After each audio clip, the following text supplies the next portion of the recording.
Saygılı vatandaşlar, belki biz çok da laf etip Kümer'de bezdiredik, lakin bizde daha 3 tane dokument kaldı, kabul edeceğimiz.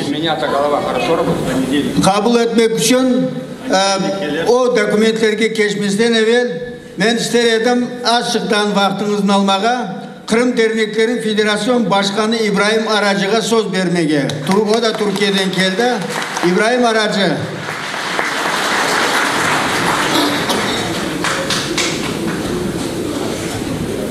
Varım zalda. Bekleyek. Alkışlayık.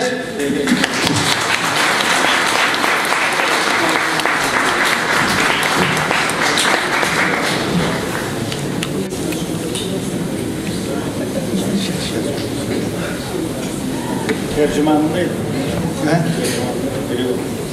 Hemen varıp var edecek.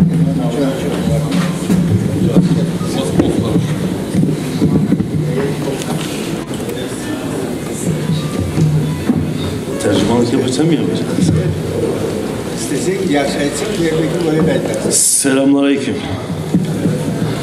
Saygılı soydaşlar, saygıdeğer hanımefendiler, beyefendiler, benim çok sevgili, çoktan çok sevdiğim saygılı soydaşlarım, hepinize merhaba. Hepinize iyi pazarlar diliyorum. Ben dün akşam Kırım'a geldim. Yaklaşık bir aydan beri kendi içimde bir de 3-4 tane arkadaşımla beraber bildiğimiz bir projeyi yapıyorduk.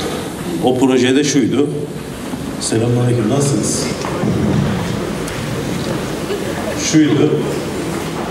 2011 yılında kaybettiğimiz Cengiz Dağcı 1944'ü Türkiye'ye ve bütün dünyaya yazdığı romanlarla duyurmaya çalışan büyük yazarımız, büyük romancı, vatansever insan Cengiz Dağcı 2011 yılında Türkiye Cumhuriyeti'nin girişimleriyle İngiltere'den cenazesi Kırım'a getirildi. Doğduğu yere cenazesi defnedildi. Hatta o mezara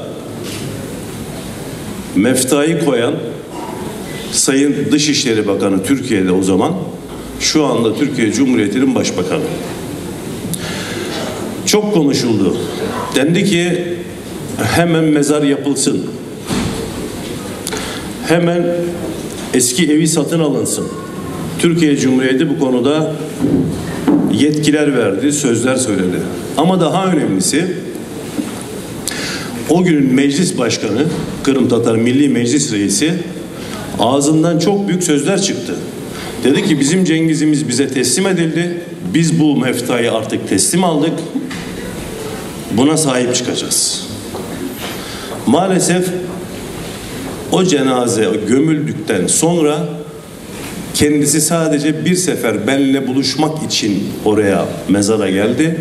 Bir daha asla Kırım Tatar Milli Meclisi'nden kimse o cenazeyi, o mezarlığı ziyaret dahi etmedi.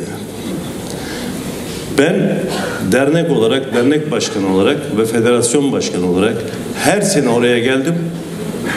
Her sene duamızı yaptık ve bekledik. Kim buraya bir tane baş taş koyacak diye. Hiç kimse koymadı. Üniversiteye söyledim. Dediler ki biz bir proje yapıyoruz. Bu proje bitsin, yapılacak. Bakın bu arada Kırım'ın bağlı olduğu ülke değişti. Ben basit olarak söylüyorum. Artık Kırım'ın statüsü değişti. Hala bir baş taş konmadı. Bu Kurban Bayramı'nda geldiğimde yine aynı şeyi görünce bir karar aldım. Dedim ki biz bunu federasyon olarak yaparız. Ve yaptık. Bu sabahta gittik, mezarlığı yaptık, bitirdik. Baş taşını da koyduk. Çiçeklerini de koyduk. Duamızı da hocamızla beraber yaptık. Oradan buraya geldik.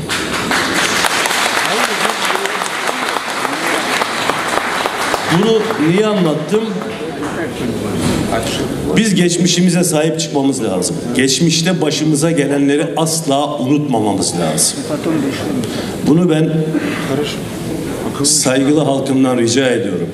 Ve bu millet için bir iş yapmaya başlayan insanlara da lütfen artık satkın, satılmış, ayrılıkçı laflarını bırakalım.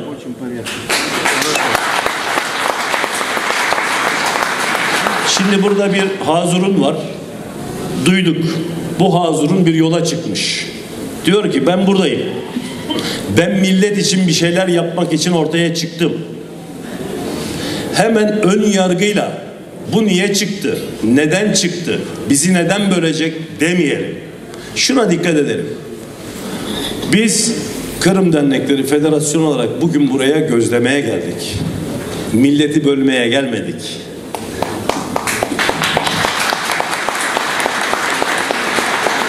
Allah aşkına rica ediyorum. 25-30 seneden beri milletin başında olup bugün Kiev'den veya Türkiye'den hiç Kırım'a gelmemiş insanların artık hala soydaşımızın arasında ikilik yaratmaya çalışmasınlar. Ya dönsünler Kiev'den buraya gerçekten gelsinler, mücadele etsinler. Kapıdan döneceğini bile bile siyaset yapmasınlar. Ve maalesef Türkiye Cumhuriyeti'nin yetkililer de inşallah beni buradan duyar. Artık Kırım'a gelmeyen, Kırım'da politika yapmayan, biraz önce diğer federasyon başkanımız güzel söyledi. Kırım politikasını artık Akmescit'te yapamayan insanlar lütfen biraz bir başkalarına da müsaade edin. O bir başka insanlar da Kırım halkı için, soydaş için bir şeyler yapmaya gayret etsinler.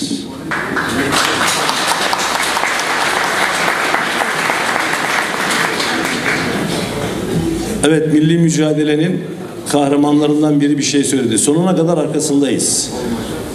Kırım'da Kırım Tatar anıtı yapılması lazım. Ben de o zaman bazı insanların samimiyetine inanacağım. Kırım Tatar anıtının yapısında biz federasyon olarak üzerimize de düşüyorsa maddi manevi yanındayız. Ve şunu söylemek istiyorum buradan.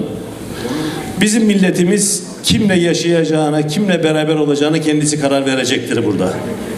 Hiç benim aklıma ihtiyacı yok. O yüzden bunu hiç konuşmama gerek yok. Ancak bir şey söyleyeceğim. Bir laf vardır. Kırım'da asfaltlar Tatar'ın başladığı yerde biter diye. Hala aynı öyle. Kırım Tatarının yaşadığı her yere de hizmet eşit şekilde gidene kadar ben de bu endişemi hep saklayacağım. O yüzden Kırım Tatarının olduğu her yere kadar da bu asfalt gitsin. Biz bunu görelim. Bu samimiyeti görelim. Bu iyi niyeti görelim. Sonuna kadar her idareyle beraber oluruz. Çok daha fazla sizin vaktinizi almak istemiyorum ama benim gönlüm özgür Kırım Tatar halkından yanadır. Saygılarımla. Çok sağ olun İbrahim Bey.